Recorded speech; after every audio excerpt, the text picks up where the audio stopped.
সকাল সকাল গরুর গোসল করানো হচ্ছে। গোসল করাচ্ছে হচ্ছে দীপু। দীপু, এটা কি 100% গরু? হচ্ছে 100% হলস্টাইন ফ্রিজিয়ান। যারা গরুর জাত চেনেন তারা এই গরুটা দেখে চিনতে পারেন। গরুর শেপ হবে এল শেপ, লেজ হবে ছোট, ওলানের গঠন হবে কম্প্যাক্ট, একদম কম্প্যাক্ট ওলানের গঠন। মাজাটা হবে চওড়া, মূলত এই দুই হিপ বোনের চওড়া হবে অনেক দূরত্বে। ওলান কি মাশাআল্লাহ।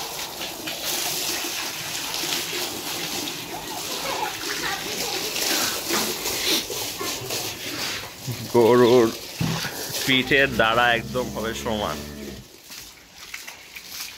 আর গলায় একদম কোমল হবে না। কান ছোট ছোট। সো এই গরুটা দেখলে ওভারঅল একটা ধারণা পাবেন। যদিও এটা বাংলাদেশের ওয়েদারে 100%, যেহেতু এটা ইম্পোর্টেড না সেহেতু এটাকে 100% বলা যায় না, বাট অলমোস্ট কাছাকাছি। ওই পাশে একটা সাদা গরু আছে, বাট ওইটার থেকে এটার অনেক পার্সেন্টেজ বেশি।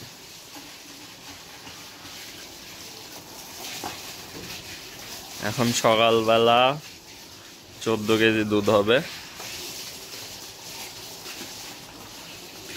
আর সন্ধ্যাবেলা হয়তো 11 কেজি হবে। 2 বেলা দোয়ানো হয়, 3 বেলা দোয়ালে আর একটু বেশি হয়তো। এই গরুটার এখন 25-26 কেজি দুধ আছে।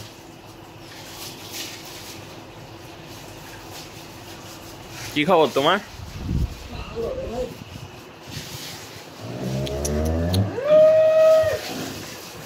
এর বাছুর হচ্ছে ষাঁড় বাছুর।